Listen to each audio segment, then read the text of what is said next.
Perkenalkan, kami dari kelompok 4. Di sini kami akan mewawancarai salah satu organisasi yang ada di SMA Negeri 1 Palangkaraya. Selamat menyaksikan. Dadah. Oke, halo. Selamat sore. Perkenalkan, aku Keisha. Aku mahasiswa Universitas Palangkaraya. Saat ini mengambil jurusan manajemen aku ya. Di sini kami mau wawancara kamu ya. Boleh kamu perkenalkan kamu dulu? Halo semuanya, perkenalkan nama saya Stefani JSPLB ya. Jadi aku mau langsung aja nih ke tentang MTK. Mungkin kamu bisa menceritakan tuh secara singkat apa itu MTK di SMA Negeri 1 Palangkaraya dan juga itu utama mungkin fungsi-fungsinya itu.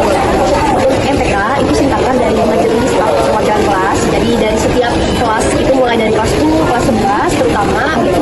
Masing-masing kelas itu memiliki 1 atau sampai 2 anggota di dalam MTK karena tujuan dari MTK ini ialah menampung aspirasi secara langsung dari tiap-tiap kelas dan sebagai perwakilan juga dari tiap-tiap kelas yang nantinya bisa menyalurkan aspirasinya kepada OSIS. Sederhananya, OSIS ini pemerintahnya, sedangkan DPR itu anggapannya seperti MTK. Jadi kurang lebih dia mengawasi kinerja OSIS dan dia memantau serta mengevaluasi kerjanya OSIS. Nah, sini kami mau bertanya sama kamu. Dalam pelaksanaan tugas sehari-hari, kendala apa saja yang sering dihadapi MTK? Misalnya, adakah masalah terkait koordinasi dengan OSIS, mungkin guru, pembina atau pihak sekolah? Oke.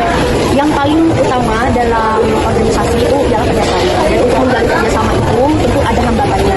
Dan untuk menjalin kerjasama itu hambatan utama dalam organisasi itulah komunikasi. Jadi banyak dalam organisasi itu salah satu penghambat utama dari kerjasama kita bisa mewujudkan program yang ada di sekolah itu penghambat utamanya ialah komunikasi. Itu sering terjadinya miskomunikasi antara sesama anggota. Jadi miskomunikasi tadi yang itulah yang bisa memicu terjadinya konflik di tengah organisasi itu sendiri. Pertama itu berkaitan juga dengan relasi, hubungan kerjasama dan bagaimana nantinya kita bisa tuh bekerja dengan baik di dalam organisasi itu sendiri. Untuk yang lainnya mungkin itu berkaitan dengan seperti kurangnya relasi antara sesama anggota itu bisa terjadi sebagai salah satu bentuk konflik yang tadi terjadi dalam organisasi tadi.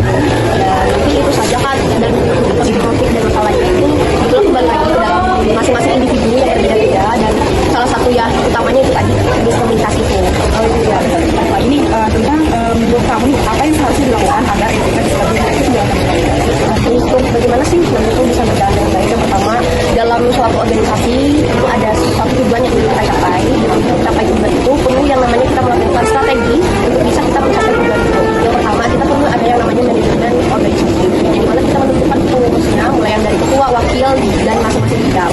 Lalu selanjutnya kita akan melakukan koordinasi. Koordinasi tersebut berguna agar setiap anggota dari MTK ataupun organisasi tersebut mengetahui tugas dan kewajibannya. Agar apa? Agar tugas menjalankan tujuan tadi bisa dicapai tujuan tadi bisa terlaksana dengan baik. Jika setiap anggotanya sudah mengetahui apa yang akan dilakukan, seperti itu. Jadi setelah kita melakukan organisasi, kita akan menentukan yang namanya program kerja. Yang tersebut kita gunakan bisa mencapai tujuan kita seperti tadi. Misalnya kita ingin mewujudkan SMA Negeri 1 Palangkaraya yang maju. Dengan hal apa? Hal misalnya membuat event, membuat kegiatan-kegiatan sekolah yang positif, serta membuat lomba yang mengasah kemampuan dan bakat dari siswa itu sendiri. Sehingga SMA Negeri 1 ini bisa dipandang lebih banyak orang karena SMA ini bisa dipandang lebih maju.